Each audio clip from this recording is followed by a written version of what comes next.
MS Dia Preview, informação até você. Nesse programa eu falo com um político muito preocupado com o meio ambiente, que sempre defendeu a classe artística e que hoje é o titular da Secretaria Estadual de Cultura e Cidadania. Alguém que, como poucos, conhece sobre orçamento público. A minha conversa é com o Eduardo Romero. Se fosse você, ficava no vídeo.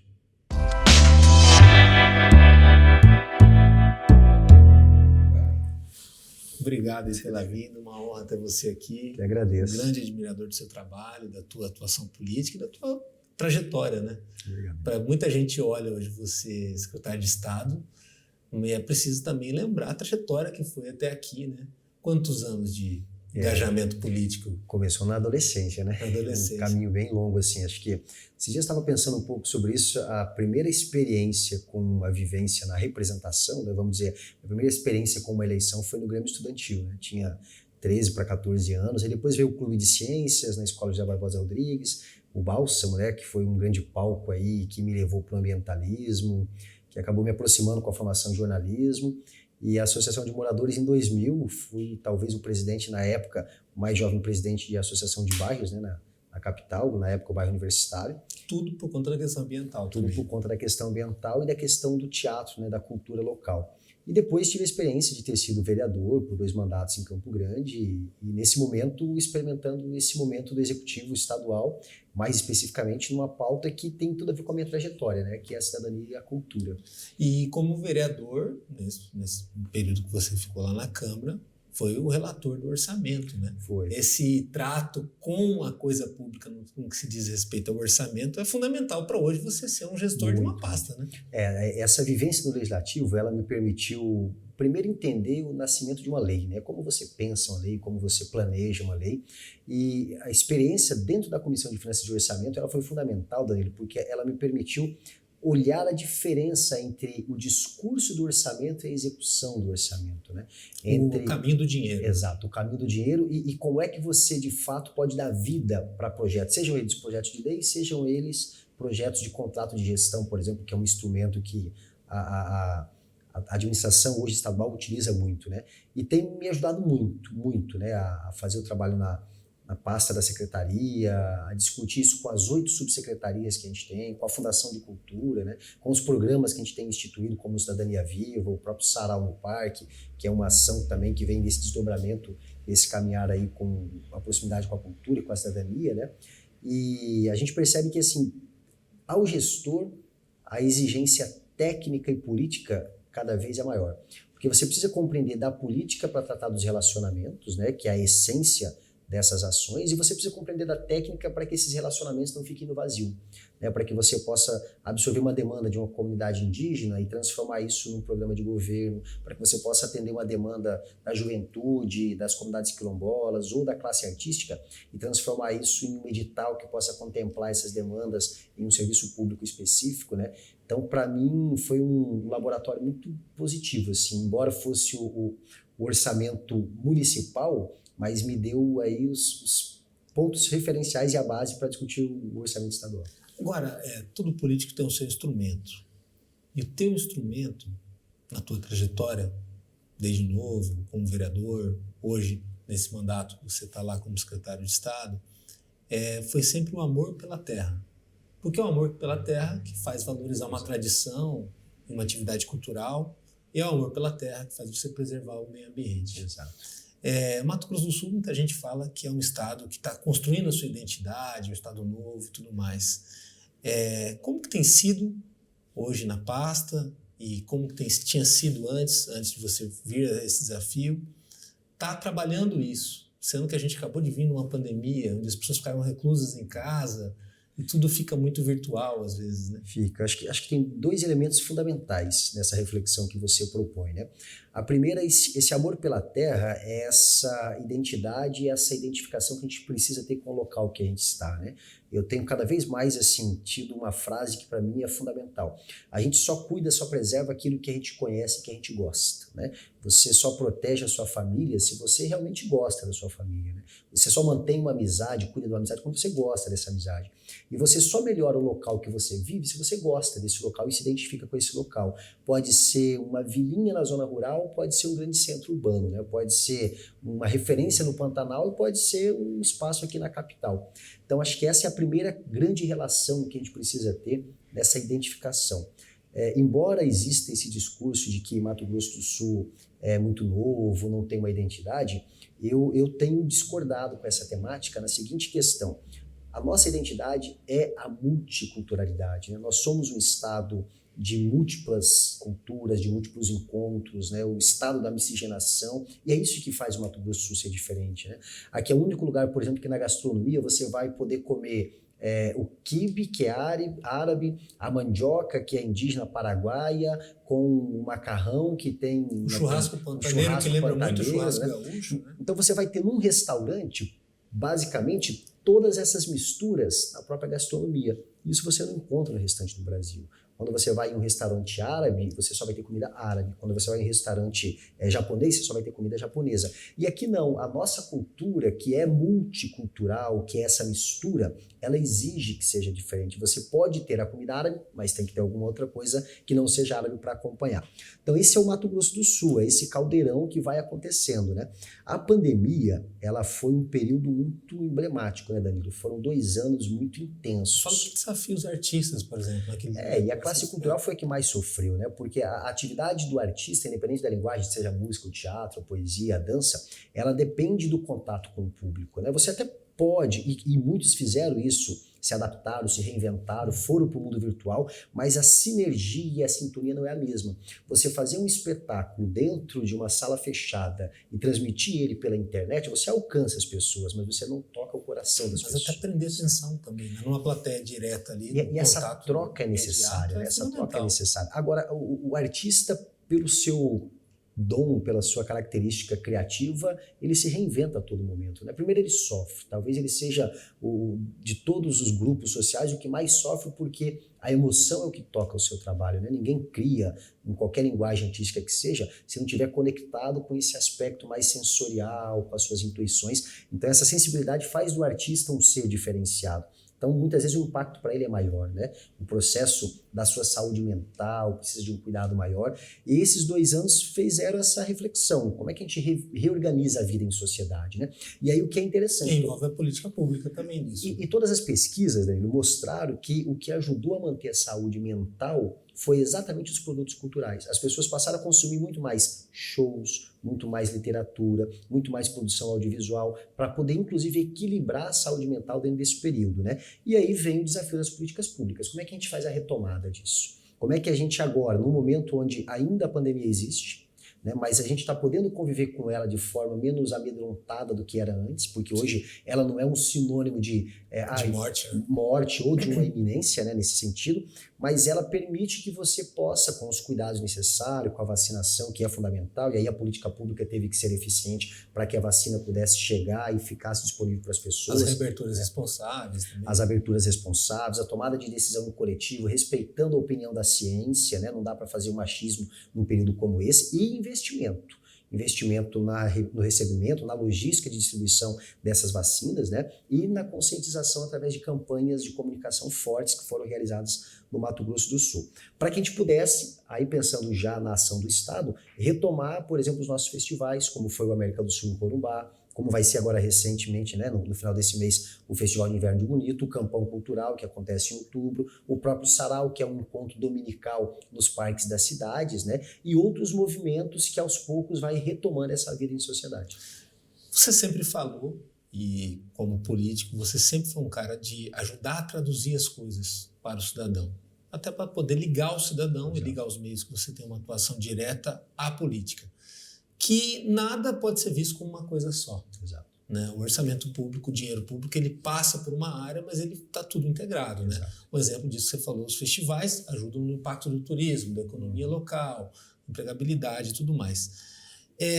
Mas trabalhar a cultura no Mato Grosso do Sul, em cima do que você falou, não é mais difícil pelo fato dela ser multifacetada, pelo fato dela ter tantas influências e ter tantas atividades, até naquilo que ela passa a ser mais rica, ter mais gente, e tudo mais? Acho que o grande desafio é a gente traduzir o significado da cultura, né?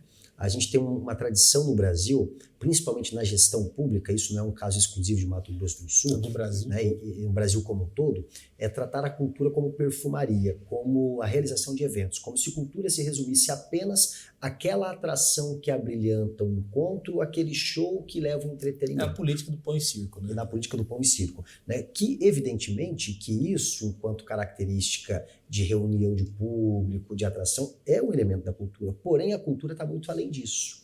A cultura ela está para além dos eventos, ela está para além. Quando você pensa um festival como o Festival de Bonito, por exemplo, você não pode pensar só o palco do festival. Quais são as atrações que vão arrastar multidões para esse festival? Você precisa pensar o que é que esse festival vai levar para esse município e vai deixar nesse município depois que ele sair de lá. Por isso você amplia esse entendimento com as oficinas, com as rodas de conversas, com as discussões, com as trocas de serviços, né? Então acho que o primeiro grande desafio na gestão da cultura no Brasil é mudar a chave do entendimento de cultura. É compreender que a cultura ela não é a realização específica de eventos e ela não pode ser só a perfumaria. Porque quando você trata ela como perfumaria, Danilo, o que acontece? A primeira necessidade que você tiver de cortar o orçamento, ela sai fora. Né? Porque a perfumaria é isso. Quando você pode, você compra um perfume melhor.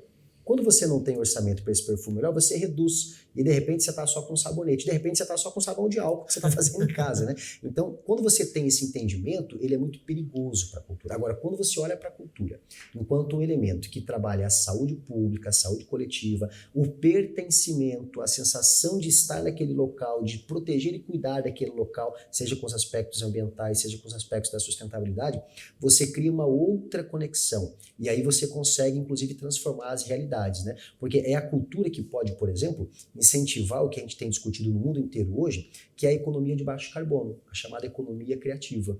Né? Porque através da cultura você produz o artesanato, a moda, o design, você gera um processo da gastronomia. Ninguém visita os lugares se não tiver um processo cultural e turístico agregado. Ou seja, você vai, por exemplo, vamos pegar Bonito. Você vai para Bonito pelas belezas naturais que Bonito te oferece, mas também porque tem uma gastronomia, porque tem uma programação que te segura naquele lugar, que te mantém naquele local. Você não vai visitar o Nordeste só para ver a beleza de paisagem do Nordeste. Ou só para ver a praia, né? Só para ver a praia. Você vai querer agregar isso às tradições culturais, à gastronomia. Então, todo esse processo ele está dentro de uma coisa só chamada economia da cultura. Né? Inclusive, acho que esse é o grande desafio. ao retorno, né? Principalmente o turista voltar, né? Agora, uma coisa que é super importante ser considerada nesses últimos anos em Mato Grosso do Sul, no governo do estado, foi o avanço das políticas de estado. Exato. Né? Políticas consistentes, políticas feitas para a nossa região, independente de partido, e que se espera que sejam dadas continuidade, independente do resultado eleitoral. Exato. A política de estado, para muita gente que não sabe, ela garante que resultados sejam permanentes. E para quem vive daquilo, né, diretamente, o artista ou o cidadão que espera que aquele artista esteja fazendo aquela atividade dele, ele precisa que essa revolução silenciosa ela tenha lá suas estruturas técnicas e tudo mais. Sempre se discutiu que a cultura tem que ter 1% do orçamento, ou X% do orçamento e tudo mais. Como que hoje está o nosso estado quanto a isso? Porque tem a questão dos técnicos, Exato. Tem a questão da estrutura mínima, né, para se realizar as coisas. O grande ponto de conflito na discussão orçamentária da cultura é que a gente sempre passa do 1% nos municípios, de 1,5% nos estados, que em tese é o que o desenho do Sistema Nacional de Cultura pensa. Né? O problema é onde está esse 1%, onde está esse 1,5%. Se ele está em custeio ou se ele está em difusão e fomento, né? Fomento e circulação, que são duas coisas distintas. Né? O que é o custeio? O custeio é o que você gasta para manter a máquina funcionando. É a folha de pagamento, é a despesa de água, luz do prédio, é a despesa física, material para ter aquela estrutura, que em geral é o que mais se consome no orçamento. E a parte da difusão, do fomento, da circulação é exatamente o incentivo para a circulação e para a criação de novos produtos culturais. Que é como o Estado impacta na sociedade. Exato, que é aquilo que você vai incentivar, por exemplo, eu sou músico. É através do fomento e da circulação que eu posso criar uma nova música, gravar essa música e circular. Então o fomento me permite criar, a circulação me permite apresentar. né? E aí você precisa fazer com que isso aconteça. Então, existem dois grandes pontos aí que a gente acompanha a par e passo. O primeiro é, o Estado não consegue ser o garantidor de todas as ações culturais ou de todas as ações sociais, econômicas como um todo, porque senão ele teria que ser o pai de todos. O Estado já não é o pai da sociedade há muito tempo. Mas existem ações que ele precisa subsidiar para que elas possam acontecer. Uma coisa quando você fala, por exemplo, no campo da música, existem alguns gêneros musicais que por si só o mercado absorve. O mercado expande, o mercado coloca, o mercado faz ela circular, o mercado faz com que ela tenha espaço. Mas existem na própria música outras correntes que não. Pô, catira, que é daqui. Você pega uma catira, né, que é uma dança tradicional, que é daqui, que é reconhecida, inclusive, como um registro de patrimônio cultural. Você pega, por exemplo, uma dança tradicional de comunidades remanescentes quilombolas. Você pega uma dança, por exemplo, das comunidades indígenas. Elas têm um efeito cultural fundamental e importante para a manutenção da identidade desses grupos, dessa sociedade específica, e ao mesmo tempo do pertencimento, mas elas não têm valor comercial, do ponto de vista do que o mercado quer, porque elas não vão arrastar multidões como uma música sertaneja, né, como um popzinho do momento, que não tem, aqui ninguém está valorando o que é mais ou o que é menos, o que a gente está dizendo é as questões de mercado, onde algumas coisas entram, onde outras não entram. E ao Estado, a obrigação é garantir que todos e todas, em todos os sentidos e todas as linguagens, tenham essa garantia da manutenção da sua própria cultura. Porque é isso que não pode se perder.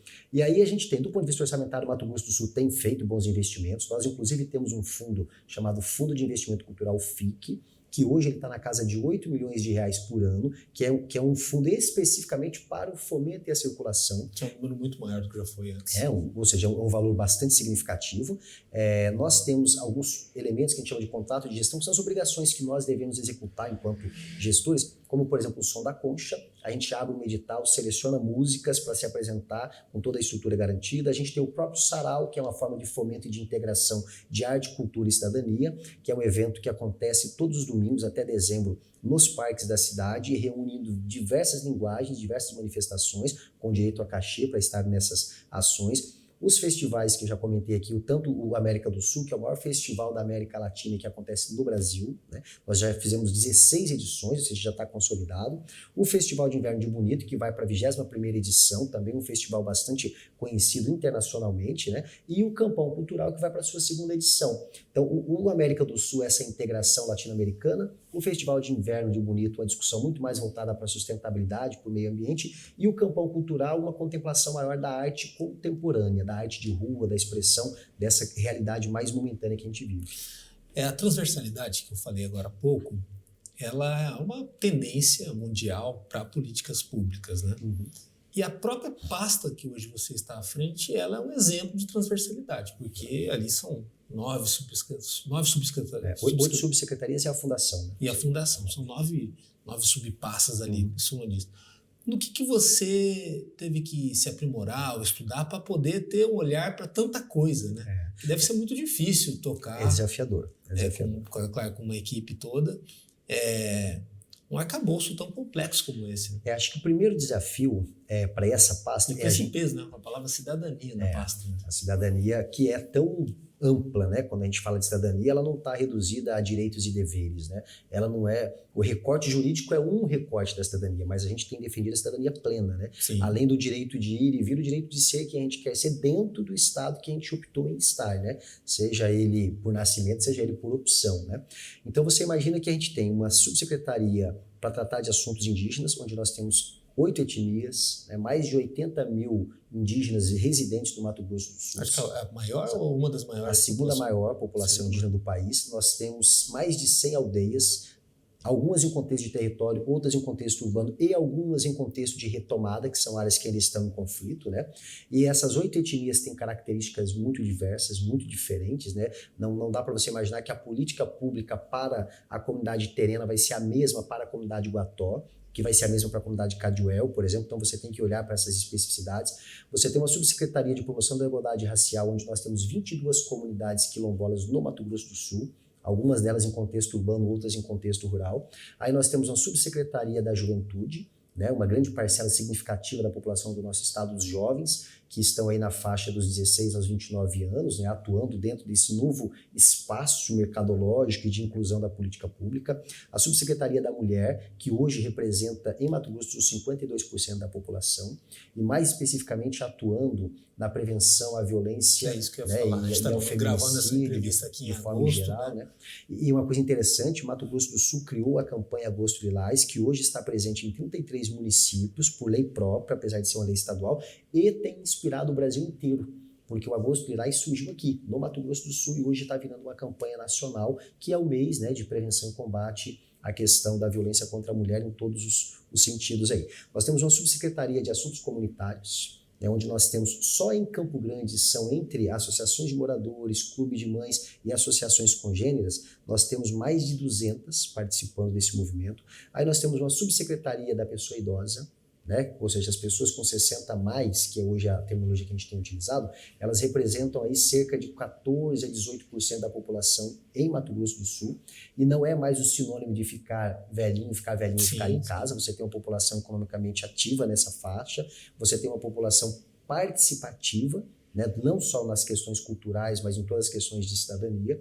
Nós temos a subsecretaria da Juventude, comentei, né? Da mulher, indígena, das pessoas com deficiência. 22% da população do estado possui algum tipo de deficiência física, né? E isso é um número importante, porque a gente precisa olhar para essas políticas e olhar para essa inclusão, dessa acessibilidade, que não é só arquitetônica, ela é comportamental, ela é cultural, né? Inclusiva, né?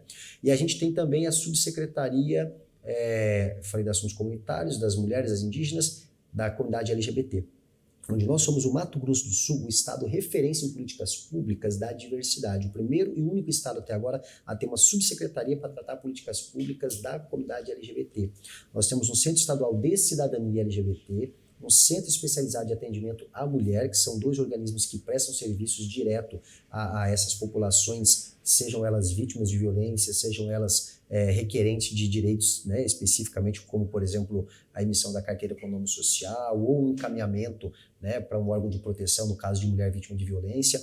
Enfim, tudo isso dentro de um grande balaio que é a cidadania, junto com a cultura, aí a fundação que realiza todas as pautas culturais. Que lá tem museu também, né, dentro da fundação. Aí dentro da fundação nós temos vários equipamentos, né, o Museu da Imagem do Som, a Biblioteca Pública, o Centro de Referência do Artesanato, o Museu de Arqueologia do Estado, o Arquivo Público Estadual, o Teatro Alice Balabanian, que está em reforma, a Concha Acústica Helena Meirelles, que também está em reforma agora.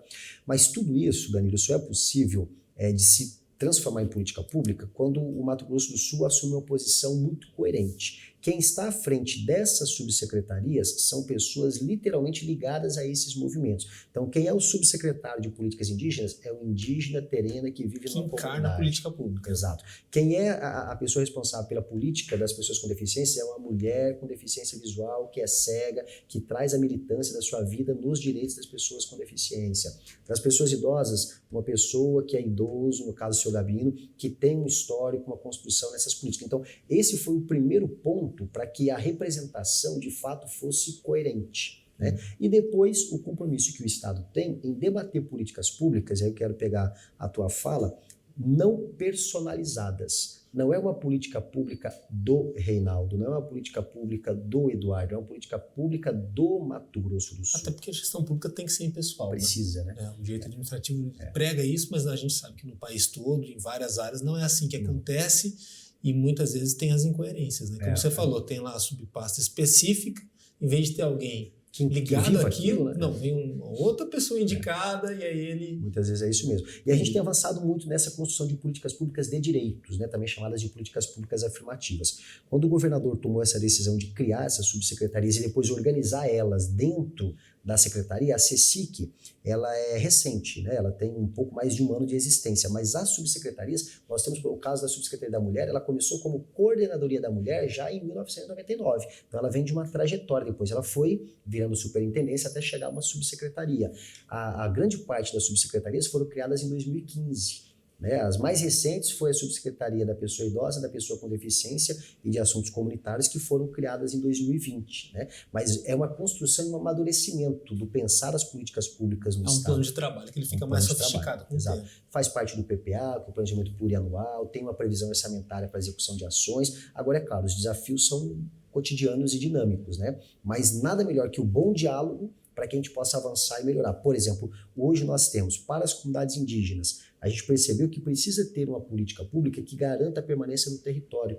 Para se permanecer no território, o território tem que ser atrativo e produtivo. Sim. Então você precisa ter um programa, como a gente criou no estado, o PROACIM, que é um programa que dá apoio às comunidades indígenas para a produção agrícola. Então eles recebem desde maquinário, manutenção desse maquinário, com óleo diesel, com material mecânico, recebem calcário para poder fazer a correção do solo, orientação técnica dos técnicos do estado para poder orientar qual é a melhor forma de usar aquele solo, e sementes, de acordo com as suas características. Em algumas comunidades, sementes de hortaliças, sementes de feijão, sementes de milho. Até porque se o indivíduo indígena, ele sai daquela área dele, ele vai para a cidade, aí gera problema social, às vezes, se ele não estiver bem acomodado, a ele, a família. E ele precisa manter essa cultura do coletivo. Sim. A gente tem muito para aprender com os indígenas, né?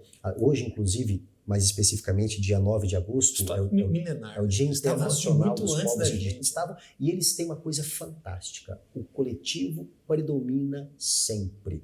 Não existe uma preocupação do acúmulo individual de um ter e o outro não. Sempre as produções são coletivas, as áreas são coletivas, as decisões são coletivas. Existe uma hierarquia que é respeitada, né? Existe toda ali uma referência ao cacique que é escolhido dentro da comunidade para ser o representante, o porta-voz, mas as decisões são coletivas e as produções são coletivas. Nós temos alguns programas, como por exemplo o Cidadania Viva, que fez uma seleção, dentre 350 jovens que se inscreveram, nós selecionamos 70 deles para serem bolsistas, para viver uma experiência com a gente de um ano, de viver a sua própria cidadania e ajudar com que a cidadania também pudesse ser uma experiência para outras pessoas. Então a gente usa aí do comunicação, arte e comunicação. Dentro desse grupo, nós temos 14 jovens indígenas, nós temos 4 jovens com deficiência e 7 jovens representantes da comunidade negra. E é muito interessante essa mistura desses jovens, e é muito interessante o quanto a cultura indígena é totalmente diferente, o quanto a gente aprende com eles em todos os movimentos, né?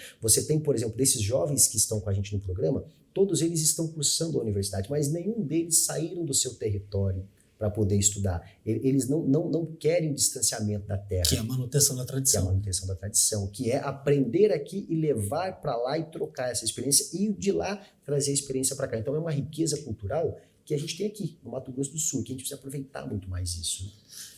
Eu falei de ti e vou falar também no texto que vai apresentar essa entrevista, me referindo a ti como um transformador social, independente do papel que estiver exercendo, de tudo.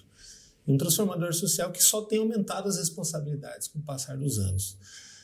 Na tua visão, qual que é o futuro do transformador social, do Eduardo Romero e de outros Eduardo Romero? Seria muito interessante para Mato Grosso do Sul, para Campo Grande, que mais pessoas tivessem esse comportamento, num Brasil polarizado, numa política muitas vezes distante por conta da internet, né, que as pessoas se envolvem, mesmo não se envolvem, e de dificuldades que a gente tem como sociedade para pragmatizar as coisas e de realizar também, né?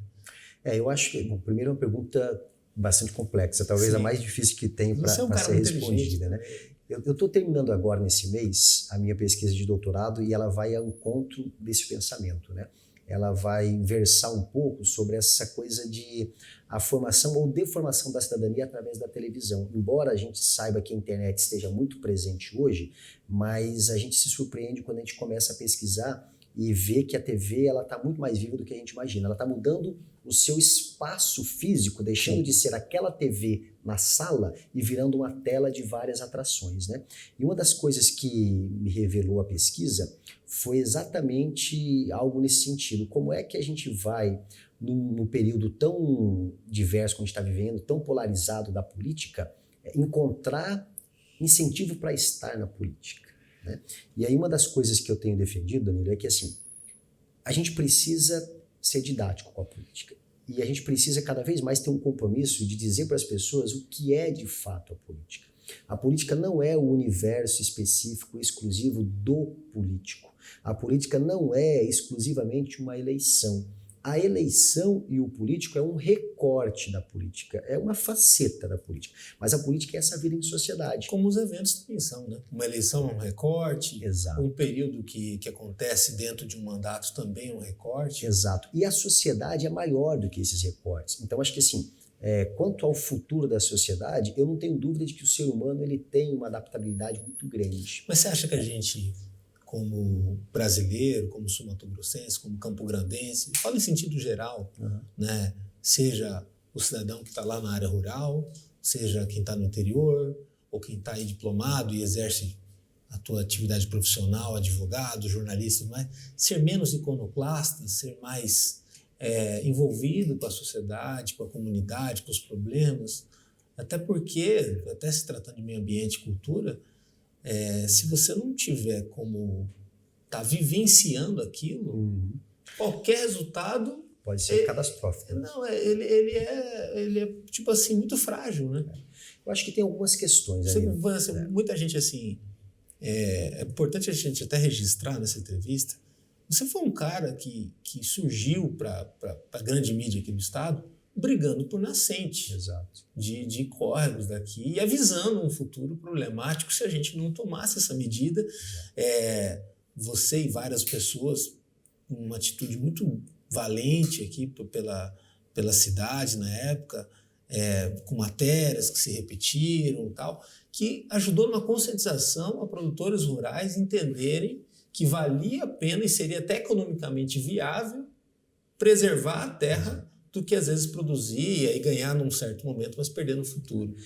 Mas tudo aquilo foi botando a bota no mato, indo lá, tomando sim. Mas eu acho que assim, a construção ela é um processo lento. Seja para a área que for, né? E, por exemplo, todo esse movimento que a gente fez, que começou com o Córrego Bálsamo, que depois virou um movimento muito maior, né, pelo Pantanal, pelas nascentes do Mato Grosso do Sul de forma geral, ela acabou virando uma política pública que é a nossa política de PSA, Pagamento de Serviço Ambiental, né? Evidentemente que eu não fui o autor dessa política porque eu não estava em um cargo para isso, mas a gente discutiu muito com quem estava nos cargos, né? Eu sou sempre um otimista. Eu acho que o grande papel da sociedade é a gente não perder a linha dos nossos sonhos. Então, eu sonho com uma sociedade mais justa, mais igualitária, mas com o pé no chão. Quando eu sonho numa sociedade mais justa, mais igualitária, eu não fico no campo do idealismo, de achar que um dia tudo vai ser perfeito. Não. Eu tenho a consciência de que a gente vive uma sociedade que é capitalista, que a gente precisa compreender o modus operandi do capitalismo e precisa ocupar as brechas que vão surgindo para poder fazer algumas mudanças. Para corrigir, né? Até para poder ajustar esse caminhar, né? Então, por exemplo, quando a gente discute cidadania enquanto política pública, ela não é uma discussão fácil, mas quando você consegue encontrar as brechas e convencer um gestor, como por exemplo hoje, nós temos o respaldo de um governador que nos permite discutir política pública com P maior.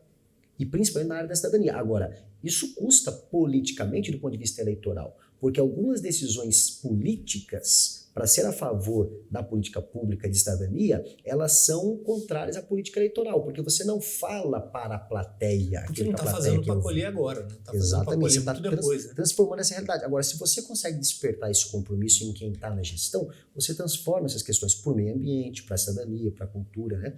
Então, onde é que eu acho que eu tenho contribuído e quero continuar contribuindo? Por onde eu tenho passado, fosse na Câmara, agora na Secretaria, eu tenho apostado muito em políticas com a juventude. Por quê? Apostaram em mim quando eu era jovem.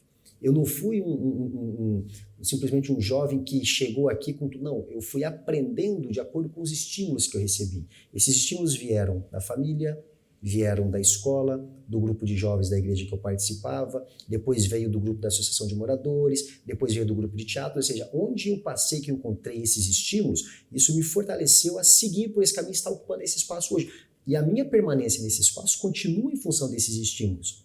Então, se eu tenho essa consciência e sei que esse é o caminho, eu também quero que isso aconteça com outros. Quando a gente pensa um programa como foi o Cidadania Viva ou um encontro como é o Sarau, nós estamos permitindo encontros de talentos, de pessoas que estão fazendo coisas e transformando já a sua realidade, mas que às vezes estavam desconectados de outro. E quando você permite que A se encontre com B, pode ser que ali vá até Z de forma muito mais ampliada. Então o futuro é conectar. Sempre. Independente da plataforma, de como vai ser lá na frente, é conectar. Porque é nessa conexão que você aumenta a potência, a energia e os laços se fortalecem, né? E é nesse fortalecimento que você melhora e que você avança. Muito obrigado, parabéns pelo trabalho. Obrigado. E que tudo dê certo lá, nesse desafio tremendo que é lá na Secretaria, e que você continue sendo você e engajando mais gente, sempre com uma equipe que pensa muito parecido e que consegue dar um exemplo para como que a cidadania é acessível a todos nós, né? E fundamental para a gente manter as nossas raízes. Obrigado pela oportunidade e parabéns por você também continuar incessantemente olhando e fazendo da comunicação esse caminho, não só das conexões, mas dessas inspirações também. Obrigado. Você que acompanhou a entrevista com o Eduardo Romero pode conferir também outros materiais no site www.msd.com.br ou nas redes sociais, lá no YouTube, no Instagram e no Facebook. Até a próxima.